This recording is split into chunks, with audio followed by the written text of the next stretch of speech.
അപ്പം കൂലിപ്പണി തന്നെയാണ്, വാർക്കപ്പണി മേലനങ്ങി പണിയെടുക്കുന്ന ഒരാളാണ്. എത്ര വയസ്സായി കഥകൾ പറഞ്ഞു, ഭയങ്കര കഥകളാണ്. അപ്പൊ അതിലൊന്നും പ്രേക്ഷകർ കരുതണ്ട, ഇതാണ് വാസ്തവം കേട്ടോ. അപ്പനൊരു ഇത് കണ്ടിട്ട് വീട്ടിൽ വന്നിട്ട് ഞാൻ എപ്പോഴാണ് ലോട്ടറി കിട്ടുക പറഞ്ഞിട്ട് എന്റെ അടുത്ത് ദേഷ്യപ്പെടുന്നത്. എനിക്കറിയാം അമ്മ ആൾക്കാർ ഓരോന്ന് പറയണതാണ്.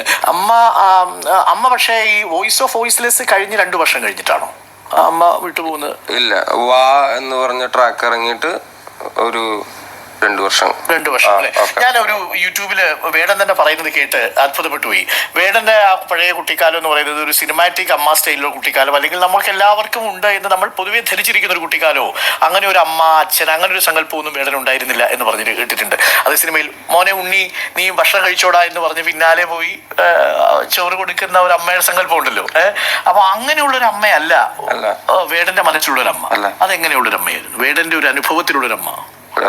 ഇതിനിപ്പോ എനിക്ക് തോന്നുന്നത് ഈ നമ്മളെ പോലെ ഈ അധസ്ഥിതരായ ഒരുപാട് ജനങ്ങൾ തിങ്ങിപ്പറക്കുന്ന ഇടങ്ങളിലെ അമ്മമാര് എല്ലാവരും ഇതേമാതിരി മക്കളെ കുറിച്ച് ആലോചിക്കാനോ മക്കളുടെ ഭാവി എന്തായിരിക്കുമെന്നതിനെ കുറിച്ച് ആലോചിക്കാനോ അവർക്ക് പറ്റുന്നില്ല എന്നാണ് ഞാൻ വിചാരിക്കുന്നത്. അവനെ പഠിപ്പിച്ച് ഒരു വലിയ നിലയിലാക്കണം, സ്പെഷ്യൽ ട്യൂഷൻ അയക്കണം എന്നുള്ളതിനെ കുറിച്ചുള്ള ഒരു പ്രാഥമിക ബോധം ഈ അമ്മമാർക്ക് ഉണ്ടാവില്ല എന്നാണ് ഞാൻ വിചാരിക്കുന്നത്. കാരണം എന്താണെന്ന് വെച്ച് കഴിഞ്ഞാൽ അന്നന്നത്തെ കാര്യങ്ങൾ പട്ടിണിയില്ലാതിരിക്കാൻ വേണ്ടിയിട്ട് ഓടി നടന്ന് ജോലി എടുക്കുന്ന അമ്മമാരെയാണ് ഞാൻ കണ്ടിരിക്കുന്നത്. ഹലോ ഗൈസ്, പുതിയ വീഡിയോയിലേക്ക് അവർക്കും സ്വാഗതം. ഇന്നത്തെ വീഡിയോ എന്ന് പറയണമെങ്കിൽ വേടൻ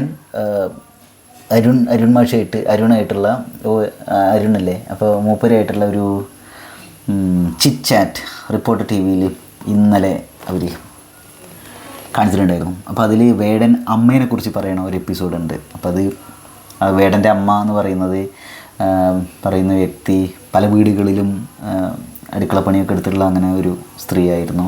അപ്പോൾ ഇങ്ങനെ താഴ്ത്ത തട്ടിൽ ജീവിക്കുന്ന ആൾക്കാർ, അമ്മമാർ മക്കളുടെ പിന്നിൽ വന്നിട്ട് മോനെ ഭക്ഷണം കഴിക്കണം അങ്ങനെ ഒരു രീതിയിലൊന്നല്ല ഉണ്ടാവുക.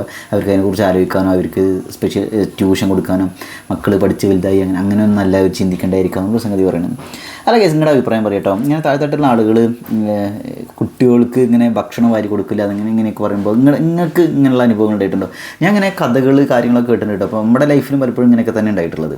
അത് പക്ഷേ കുറച്ച് സംതിങ് ഡിഫറെൻറ്റ്. അപ്പോൾ അങ്ങനെ ഡിഫറെൻറ്റ് കഥകൾ കുറേ കേട്ടിട്ടുണ്ട്. അപ്പോൾ എനിക്ക് തോന്നിയിട്ടുള്ള ഒരു കാര്യം എനിക്കിവിടെ ഓർമ്മയായിരുന്നു കേട്ടോ.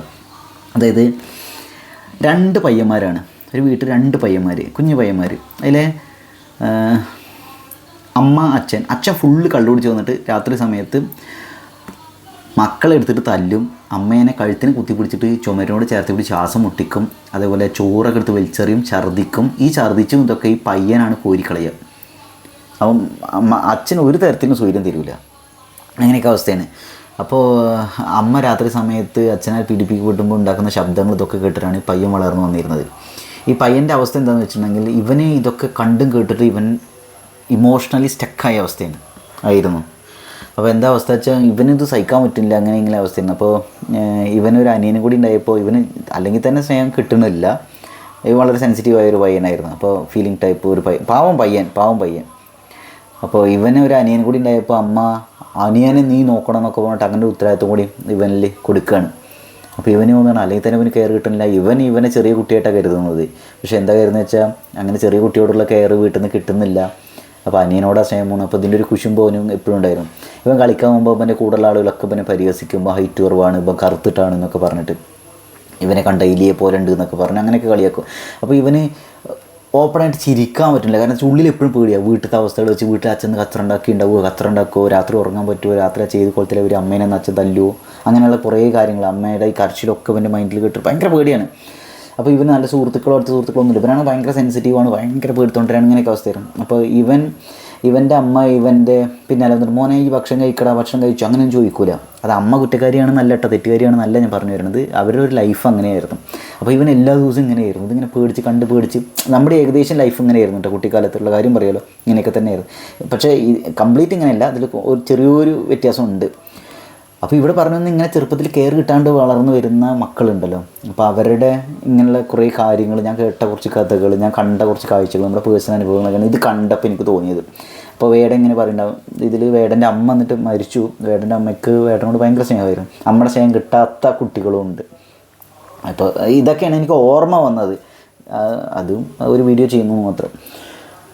ചെറുപ്പത്തിൽ വേണ്ട രീതിയിൽ കെയർ കിട്ടാണ്ട് വളർന്നു വരുന്ന കുട്ടികൾക്ക് അവർക്ക് സൈക്കോളജിക്കലി ഇമോഷണലി സംഭവിക്കുന്ന കുറേ കാര്യങ്ങളുണ്ടായിരിക്കും. ഇവിടെ വേടൻ എന്താ വെച്ചാൽ വേടൻ്റെ അമ്മയ്ക്ക് വേടനോട് ഭയങ്കര ഇഷ്ടമായിരുന്നു, അച്ഛനും ഇഷ്ടമായിരുന്നു. പക്ഷേ ഇവരിങ്ങനെ ഒരുമിച്ചിരുന്ന് സംസാരിക്കുക, ഒരുമിച്ചിരുന്ന് ഭക്ഷണം കഴിക്കുക, അങ്ങനെയുള്ള രീതിയിലുള്ള പരിപാടികളൊന്നും ഇല്ലായിരുന്നു. പല വീടുകളിലും ഇങ്ങനെ തന്നെ, പല വീടുകളിലും ഇങ്ങനെയൊക്കെ തന്നെയാണ് എനിക്ക് തോന്നിയിട്ടുണ്ട്. നമ്മളിപ്പോൾ പുസ്തകങ്ങളിൽ, വീഡിയോസിൽ, സിനിമകളിലൊക്കെ കാണുമല്ലേ, അമ്മ കുട്ടീനെ ഇങ്ങനെ താരാട്ട് പാട്ടി ഉറക്കുന്നു, അല്ലെങ്കിൽ ഇപ്പോൾ പേളി മാണിയുടെ വീഡിയോസ് കാണും. ഇനി ഞാൻ പലപ്പോഴും അയച്ചു, ഇങ്ങനെയാണോ അമ്മമാർ എന്നൊക്കെ. അത് അവരുടെ ലൈഫ് അങ്ങനെയാണ്. അത് ഈ പിന്നാലെ ഇങ്ങനെ നടന്നിട്ട് അങ്ങനെ എനിക്കത് ഈ സീരിയലിലൊക്കെ ഇങ്ങനെ ഒരു ഇൻഫ്ലുവൻസ് ഉണ്ടാക്കണം. ഒരു സ്യൂഡോ വേൾഡ് അവരിങ്ങനെ കാണിച്ചു കൊടുത്തിട്ട്, ചിലവർക്ക് അത് റിയൽ വേൾഡ് ആയിരിക്കും, പക്ഷേ അതായത് അമ്മ എന്ന് പറഞ്ഞാൽ എങ്ങനെയാണ്, അച്ഛൻ എന്ന് പറഞ്ഞാൽ എങ്ങനെയാണ്, അവരെപ്പോഴും എന്താ പറയുക മേക്കപ്പ് ഇട്ട് അല്ലെങ്കിൽ ഗോൾഡൊക്കെ ഇട്ട് അങ്ങനെ സാരിയൊക്കെ കൊടുത്ത് നടക്കുക, അല്ലെങ്കിൽ എന്താ പറയുക സോ കോൾഡ് കുലീന സ്ത്രീ അല്ലെങ്കിൽ കുലസ്ത്രീ, എന്താ പറയുക കുലസ്ത്രീ. അതേപോലെ ഹലോ പപ്പ ആ രീതിയിൽ, അല്ലെ അച്ഛൻ താങ്കളുടെ ഒരു മഹാനാണ് എന്ന രീതിയിൽ സംസാരിക്കുക, അങ്ങനത്തെ കുറേ കാര്യങ്ങൾ. എനിക്കിതൊക്കെ ഭയങ്കര എനിക്ക് പലപ്പോൾ തോന്നുന്നു ഇത് ഏതാ ലോകം, ഇത് ഏതാ യൂണിവേഴ്സ് ഇതൊക്കെ തോന്നലുണ്ട്. അതേപോലെ പുസ്തകങ്ങളിൽ ചെറുപ്പത്തിലൊക്കെ സ്കൂളിലൊക്കെ പറയും അമ്മ എന്ന് പറഞ്ഞാൽ അങ്ങനെയുള്ള ആളാണ്, സ്നേഹസമ്പന്നയായ സ്ത്രീ. അച്ഛൻ എന്ന് പറഞ്ഞിട്ടുണ്ടെങ്കിൽ സ്നേഹസമ്പന്നനായ ആൾ, നിങ്ങൾക്കൊരു പ്രശ്നം വന്നാൽ അച്ഛൻ നിങ്ങളെ സപ്പോർട്ട് ചെയ്യാനുണ്ടാവും എന്നൊക്കെ പറയുമ്പോൾ, അല്ലെങ്കിൽ അമ്മയുടെ അടുത്ത് നിങ്ങൾക്കൊരു പ്രശ്നം പറയാൻ സാധിക്കും എന്നൊക്കെ പറയുമ്പോൾ ഞാൻ എന്താ പറയല് ഇത് ഏതാ യൂണിവേഴ്സ്. അപ്പോൾ എനിക്ക് മനസ്സിലാവലില്ല അത് പലപ്പോഴും ഇതെന്ത് സംഗതി. കാരണം നമ്മൾ അനുഭവിച്ച ഒരു അരക്ഷിതാവസ്ഥ എന്ന് പറയുന്നത് വളരെ ഭീകരമായിരുന്നു, വളരെ ഭീകരം. അതിൻ്റെ പല കാര്യങ്ങളും ഇപ്പോഴും ട്രൊമാറ്റിക് ഉള്ളിൽ കിടക്കുന്നുണ്ട് എന്നാണ് എൻ്റെ വിശ്വാസം. അപ്പോൾ നമുക്കൊരു സമാധാനം പറഞ്ഞ സാധനമല്ല, ഇത് കിട്ടാണ്ട് ടെൻഷൻ അടിച്ചിട്ടേ, ഇൻസെക്യൂറായിട്ട് ടെൻഷൻ അടിച്ചിട്ടുള്ള എത്രയോ രാത്രികൾ പലപ്പോഴും കുറേ കാലം കഴിഞ്ഞ് വരുമ്പോഴും ഇപ്പോഴും എന്താ വെച്ചാൽ ഇതിൻ്റെ ഒക്കെ ഒരു റിസൾട്ടുകൾ നമ്മുടെ ഉള്ളിലുണ്ട്. നമ്മുടെ ഈ ബന്ധങ്ങളിലൊക്കെ ശരിക്കും ഇത് നിഴലിലേക്കും. അങ്ങനെ എത്ര ആളുകളെ ഞാൻ കണ്ടിട്ടുണ്ട്. ഇപ്പോൾ പലരും ആണുങ്ങൾ മോശക്കാരാണ്, ആണുങ്ങൾ ഇങ്ങനെ ചെയ്യണു, ആളുകൾ അങ്ങനെ ചെയ്യണു, അല്ലെങ്കിൽ മറ്റേ പെണ്ണ് ശരിയില്ല, അവരുടെ സ്വഭാവം ഇങ്ങനെ എന്നൊക്കെ പറയും. ഇവരുടെ ചൈൽഡ്ഹുഡിൽ ഇവർ അനുഭവിച്ച കാര്യങ്ങളുണ്ട്. ഇവരെ ചൈൽഡ്ഹുഡ് എങ്ങനെയായിരുന്നു എന്ന് നമ്മളൊരു സൈക്കോളജിസ്റ്റിൻ്റെ അടുത്ത് ഇവർ കൊണ്ടുപോയിട്ട് ഇവരെ കൂടെ ഇരുന്ന് സംസാരിക്കണം എന്നൊക്കെ ഞാൻ ആഗ്രഹിക്കുന്നുണ്ട്. ഞാൻ ഇത് പലപ്പോഴും പറയലുള്ള ഒരു കാര്യമാണ്. നമ്മൾ ഫ്രണ്ട്സിനോടൊക്കെ സംസാരിക്കുന്ന സമയത്ത് ഒരാൾ ഇങ്ങനെ ചെയ്തു, മറ്റാൾ അവൻ അത് ചെയ്തു, മറ്റാൾ റേപ്പ് ചെയ്തു, അല്ലെങ്കിൽ ഇതൊക്കെ ചെയ്യുമ്പോൾ അവൻ അങ്ങനെയാണ്, ക്രൂരനാണ്. പഫാൻ്റെ കാര്യത്തിൽ ഞാൻ പലപ്പോഴും പറയുന്നുണ്ട്, പഫാൻ ന്യായീകരിക്കുന്നില്ല കേട്ടോ, അങ്ങനെയല്ല. ഇവൻ്റെ കുട്ടിക്കാലം എങ്ങനെയായിരുന്നു എന്ന് ഒന്ന് ഒരു സൈക്കോളജിസ്റ്റോ ആരെങ്കിലും ഒരു പഠനവിധേയമാക്കണം എന്നാണ് എൻ്റെ ഒരു ഇത്. അത് നമുക്ക് കുറേ ഭാവിയിലേക്ക് നമുക്ക് എന്താ പറയുക ഒരു ആളുകൾക്ക് കാര്യമായ മാറ്റങ്ങൾ വരുത്താൻ സാധിക്കുന്ന രീതിയിലുള്ള ഒരു സംഗതിയാക്കിയിട്ട് ഇത് മാറ്റാൻ പറ്റും എന്ന് തോന്നുന്നു, അങ്ങനെയുള്ള ഫൈൻഡിങ്സൊക്കെ. അതേപോലെ പല കുട്ടികളും ചെറുപ്പത്തിൽ ആത്മഹത്യ ചെയ്യുന്ന കുട്ടികളുണ്ട്. ചെറുപ്പത്തിൽ നമ്മൾ തിരുവനന്തപുരത്തെ നേമത്തെ ഒരു കേസ് കണ്ടു. 4ാം ക്ലാസ്സിൽ പഠിക്കുന്ന കുട്ടി ആത്മഹത്യ ചെയ്തു. ഒരു അനിയത്തി ഉണ്ടായിരുന്നു 1.5 വയസ്സുള്ള, ആ കുട്ടീനെ നോക്കാൻ വേണ്ടിയിട്ട് അമ്മ ഏൽപ്പിച്ചു. ആ കുട്ടി ഈ 4ാം ക്ലാസ്സിൽ പഠിക്കുന്ന കുട്ടിയുടെ കയ്യിൽ നിന്ന് അവിടുന്ന് താഴെ വീണു. അപ്പോൾ ഈ കുട്ടി വേണ്ട രീതി, കയ്യിൽ നിന്നല്ല, കുട്ടി നോക്കിക്കൊണ്ടിരിക്കണമെങ്കിൽ താഴത്ത് വീണു. അപ്പോൾ കുട്ടി വേണ്ട രീതി നോക്കിയില്ല എന്നൊക്കെ പറഞ്ഞിട്ട് ചീത്ത പറഞ്ഞു. എന്നിട്ട് അമ്മ എന്താ കടയൊക്കെ ഇങ്ങോട്ട് പോയി വന്ന് നോക്കുമ്പോൾ തൂങ്ങി നിൽക്കണം. ഇങ്ങനെയൊക്കെ സംഭവം. അതുപോലെ ഇവിടെ ആൺകുട്ടി, ഞാൻ കുറച്ച് മുമ്പ് പറഞ്ഞ ആൺകുട്ടി ആത്മഹത്യ ചെയ്തു. അപ്പോൾ ഇങ്ങനെയൊക്കെ ഒരു അവസ്ഥകൾ, അതായത് ആൺകുട്ടി ആത്മഹത്യ ചെയ്യുന്ന കാരണം എന്താ വെച്ചാൽ ഇവരെന്തോ കുട്ടികൾ തമ്മിൽ കളിച്ചുകൊണ്ടിരിക്കണതിനിടയിൽ മറ്റവൻ മിക്സർ എന്തോ വാങ്ങിയിട്ട് ഒരുത്തിനെ കൊടുത്തില്ല എന്നോ, ചെറിയ പയ്യൻ വലിയവന് കൊടുത്തില്ല എന്നോ, അപ്പോൾ അണക്കിനോട് സ്നേഹമില്ല, എന്നോട് ആർക്കും സ്നേഹമില്ല എന്നൊക്കെ പറയത്രേ. അപ്പോൾ അങ്ങനെയൊക്കെയുള്ളൊരവസ്ഥ. അപ്പം എന്നോട് ഇജ്ജ് ആരടാന്നൊക്കെ ചോദിച്ചിട്ട് ഇന്ന് നീ പോയി ചാവടാന്നൊക്കെ പറയത്രേ. അപ്പോൾ അതിൽ ആ കുട്ടിയെ സീരിയസ് ആയിട്ട് എടുത്ത് ആത്മഹത്യ ചെയ്തു. ഇതാണ് സംഭവം. അപ്പോൾ ഇവിടെ പറഞ്ഞു വരുന്നത് അതിന് ബാക്കി കേൾക്കാം. അമ്മമാരെയും കണ്ടിട്ടുണ്ട് വീട്ടിലിരുന്ന് പണിയെടുക്കുന്ന ഹൗസ് വൈഫ് എന്നൊക്കെ പറയുന്ന, അതായത് അവർ മനസ്സിലായോ? എന്റെ അമ്മ ഈ പിന്നാലെ നടന്ന് ചോറ് കൂട്ടാൻ വരുന്ന അമ്മ എന്നുള്ളതൊരു ലക്ഷറിയാണ് വേടനെ സംബന്ധിച്ചല്ലേ? അയ്യോ കോടീശ്വരനെ ഞാനപ്പോ അതൊക്കെ ഉണ്ടായിരുന്നെങ്കിൽ അങ്ങനെ ഒരു അമ്മ ഉണ്ടായിരുന്നു കോടീശ്വരനായ. ഞാന് കുഴപ്പമില്ല, ഞാൻ ഇനിയും കോടീശ്വരനാവും. സ്നേഹം കൊണ്ട് ഒരുപാട് മനുഷ്യരുണ്ട്. പക്ഷെ അങ്ങനെ ഒരു അമ്മയെ കിട്ടാത്തത് കൊണ്ടൊരു ദാരിദ്ര്യം കൂടിയുണ്ട്. അഥവാ അമ്മയുടെ ഒരു അവസ്ഥ അതെല്ലാ മക്കൾക്കും, അമ്മ ഭയങ്കര നെസസറി ആയിട്ടുള്ള കാര്യമാണല്ലോ എല്ലാ മക്കൾക്കും. അതിങ്ങനെ ഓടിക്കൊണ്ടിരിക്കുന്ന ഒരു അമ്മയാ കണ്ടത് അല്ലേ, വീടുകളിൽ നിന്ന് വീടുകളിലേക്ക് അല്ലേ. ഇപ്പൊ നമ്മള് മറ്റേ മെഹ്റൂജയുടെ ഫോട്ടോ, മെഹ്ജൂറയുടെ ഫോട്ടോ തരുന്ന സമയത്ത് ഞാൻ മെഹ്ജൂറയെ കുറിച്ച് കേൾക്കരുത്. ഇപ്പൊ മെഹ്ജൂറ പറയുന്നുണ്ട് ആ സമയത്ത് അമ്മയ്ക്ക് മോനെ കുറിച്ച് പറയാനുണ്ട്, പക്ഷെ എന്നാൽ അങ്ങനൊന്നും പറയാനൊന്നും അറിയില്ല. ഇല്ല, നമ്മള് അങ്ങനെ ആത്മബന്ധങ്ങളൊന്നും ഇല്ല അമ്മയായിട്ട്. അതിപ്പോ എന്റെ ഫാദർ എന്റെ കൂടെയാണ് നിൽക്കുന്നത്. പുള്ളിക്കാരനായിട്ട് ഞാനിപ്പോ ഒരു ആത്മബന്ധം ഇപ്പോഴാണ് ഉണ്ടാക്കിയെടുത്തത്. എന്നെ ഒരുപാട് നോക്കിയിട്ടുള്ളതും എന്റെ അപ്പനാണ്. കുറെ കഷ്ടപ്പെട്ടിട്ടുള്ള ഒരു മനുഷ്യനാണ് അയാള്. പക്ഷെ നമ്മൾ തമ്മിൽ ആത്മബന്ധങ്ങൾ ഇല്ലെന്നേ.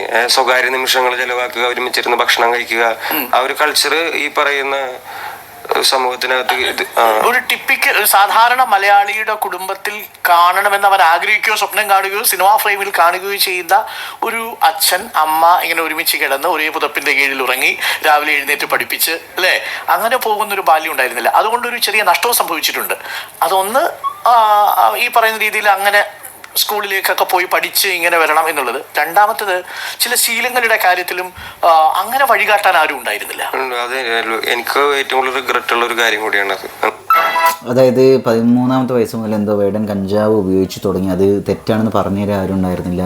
അത് സ്വാഭാവികമായ രീതിയിൽ മൂപ്പർ എടുത്തു എന്നൊക്കെയാണ് ഇവിടെ പറയുന്നത്. വേടന് കഞ്ചാവ് ഉപയോഗിച്ചു എന്ന് പറഞ്ഞിട്ടും വേടനെ സപ്പോർട്ട് ഒരുപാട് അമ്മമാരുണ്ട്. അതായത് അവനെ തിരുത്താൻ ശ്രമിക്കുന്നുണ്ട്, ആ ഉപയോഗം ഒഴിവാക്കാനുള്ള ശ്രമം നടത്തിക്കൊണ്ടിരിക്കണമെന്നൊക്കെ അല്ലേ. വേടന് ഒരുപാട് അമ്മമാരുണ്ട്. വേടൻ എന്ന് വെച്ചാൽ വേടനെ സ്നേഹിക്കുന്ന ഒരുപാട് അമ്മമാരുണ്ട് അല്ലേ. ഈ ജീവിത രീതിയാണ് വേടനെ വേടനാക്കി മാറ്റിയത്.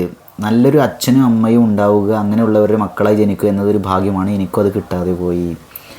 ഒരുപാട് അമ്മമാർ ഇപ്പോൾ സ്നേഹിക്കുന്നു, പ്രാർത്ഥനയുണ്ട്. ഈശ്വരൻ അനുഗ്രഹിച്ച മോനെ സത്യമായ വാക്കുകൾ. താഴെ തട്ടിലുള്ള അമ്മമാരെ പറ്റി ആരും ചിന്തിക്കാറ് പോലുമില്ല. മക്കൾക്ക് നല്ല വിദ്യാഭ്യാസമായിരിക്കില്ല, പകരം അല്ലലില്ലാതെ മക്കളെ പോറ്റുകയായിരിക്കും ഒരു ലക്ഷ്യം. ഇത് പറഞ്ഞപ്പോഴാണ് കേട്ടോ എനിക്കൊരു കവിത ഓർമ്മയായിരുന്നു.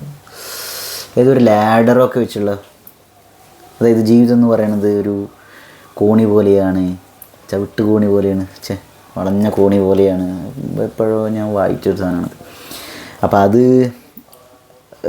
അതായത് ഒരു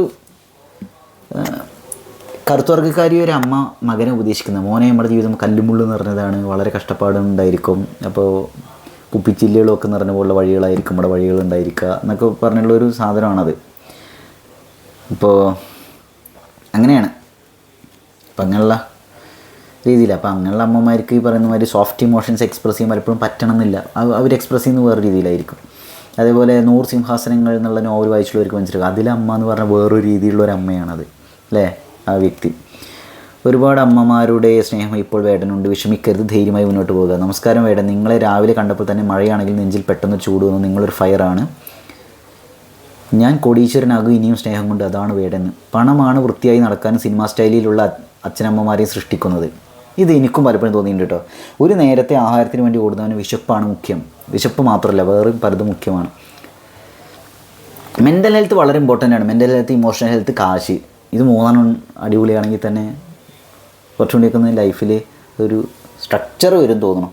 നമ്മൾ ഈ ജാതിനെ കുറിച്ച് മാത്രം പറഞ്ഞുകൊണ്ട് ഇത് ഇങ്ങനെയാവും, അധകൃതർ എന്നൊക്കെ പറഞ്ഞാൽ എനിക്ക് തോന്നുന്നില്ല കേട്ടോ. ജാതി മാത്രം വെച്ചിട്ട് റിലേഷൻഷിപ്പുകൾ ഇങ്ങനെയാവുമെന്ന് പറയും പലരും അങ്ങനെ പറയുന്നുണ്ട്. താഴ്ന്ന തട്ടിലുള്ള താഴ്ന്ന ജാതിയുള്ള ആളായതുകൊണ്ടാണ് അവർ ഫാമിലിയിൽ ഇങ്ങനെ സംഭവിച്ച്, അല്ലെങ്കിൽ ഇങ്ങനെ ഒരു ലൈഫ് വേദനുണ്ടായിരുന്നത്. എനിക്കങ്ങനെ തോന്നുന്നില്ല. എന്താ ഗൈസ് നിങ്ങളുടെ അഭിപ്രായം എന്താണ്? കാശ്, ജീവിക്കുന്നൊരു ചുറ്റുപാട്, ഒരുപക്ഷെ ജാതിയും പ്രാധാന്യമായിരിക്കാം, ഇതിനൊരു കാരണമായേക്കാം. പാവം അല്ലെങ്കിലും ശരിയാണ്. അച്ഛൻ, അമ്മ, സഹോദരങ്ങൾ ഒന്നിച്ചിരുന്നുള്ള ഭക്ഷണം കഴിക്കുക, ഒന്നിച്ചിരുന്നുള്ള സംസാരം, ഒന്നിച്ചുള്ള യാത്രകൾ, ഇതൊന്നും ഇല്ലാത്ത വീട് ഒരു വീടേ അല്ല. അങ്ങനെയുള്ള വീട്ടിൽ മക്കൾ എങ്ങനെയൊക്കെയോ ജീവിച്ചു പോകുന്നു, എങ്ങനെയൊക്കെയോ പഠിച്ചു പോകുന്നു. ആരും പ്രോത്സാഹിപ്പിക്കാനില്ല, നല്ലത് പറഞ്ഞു കൊടുക്കാനില്ല. കുട്ടികൾ അവരുടെ ഇഷ്ടത്തിന് ജീവിക്കുന്നു. ഇതിൽ ഭൂരിപക്ഷം കുട്ടികളും തല തിരിഞ്ഞു പോകും. കറക്റ്റാണ്. ചുരുക്കം കുട്ടികൾ മാത്രമേ എൻ്റെ ജീവിതം മാറണമെന്ന ജീവിത സാഹചര്യം എൻ്റെ മക്കൾക്ക് കിട്ടരുത്, അവർ നല്ല നിലയിൽ എത്തിക്കണം എന്ന് വിചാരിച്ച് ജീവിതത്തെ എത്തിപ്പിടിച്ച് മനോഹരമാക്കുന്നു. ലൈക്ക് കൊടുത്തിട്ടുണ്ട്. വേടാമുത്തെ നല്ലോണം സൂക്ഷിക്കണം, ഏത് നിമിഷം എന്തും സംഭവിക്കുന്നുണ്ട്. കാരണം നീ വിരൽ ചൂണ്ടിയത് ഇവിടുത്തെ പൊളിറ്റിക്കൽ സാധനമാണ്. സത്യമാണ് വേടൻ പറഞ്ഞത്, അന്നൊക്കെ അവർക്ക് നമ്മളെ പഠിപ്പിക്കാൻ സാധിച്ചിരുന്നില്ല, അവരും വലിയ വിഷമത്തിൽ വേദന മരണമല്ല എന്ന്. വേടൻ ചേട്ടാ എന്നൊക്കെ. ഒരിക്കലും അമ്മയെ കുറ്റം പറയാതെ വിശപ്പ് മാറ്റാൻ ഓടുന്ന തിരക്കിൽ മക്കളെ വേണ്ട പോലെ ശ്രദ്ധിക്കാൻ ഓരോ അമ്മയ്ക്ക് പറ്റുന്നില്ല. അത് സ്നേഹമില്ലാത്തതുകൊണ്ടല്ല. യെസ്, കുറേ ഉണ്ട്. അങ്ങനെയാണ് സംഭവം. ഒരുപാട് ജീവിതാനുഭവങ്ങളുള്ള എനിക്ക് ജീവിതത്തിൽ വിജയിക്കാൻ കഴിയുന്നില്ല. വിജയിക്കുന്നവർ മാത്രം ലോകം അറിയപ്പെടുന്നു, പരാജയപ്പെടുന്ന എനിക്ക് അവരേക്കാൾ വേദനിക്കുന്ന കാര്യങ്ങൾ പറയാനുണ്ട്. എൻ്റെ അമ്മോ. മോഹൻലാൽ ടി ഗൈസ്, ഈ കമൻറ്റ് നോക്കട്ടെ. ഒരുപാട് ജീവിതാനുഭവങ്ങളുള്ള എനിക്ക് ജീവിതത്തിൽ വിജയിക്കാൻ കഴിയുന്നില്ല, വിജയിക്കുന്നവർ മാത്രം ലോകം അറിയപ്പെടുന്നു, പരാജയപ്പെടുന്ന എനിക്ക് അവരേക്കാൾ വേദനിക്കുന്ന കാര്യങ്ങൾ പറയാനുണ്ട്. ഞാൻ 2 ലവ് ചിഹ്നം കൊടുക്കട്ടെ കേട്ടോ, ഒരു ഹഗ് ചെയ്യണത്. ഓക്കെ, അപ്പം ഇങ്ങനെയൊക്കെയാണ് ഗൈസ്. അപ്പോൾ അത്രയും.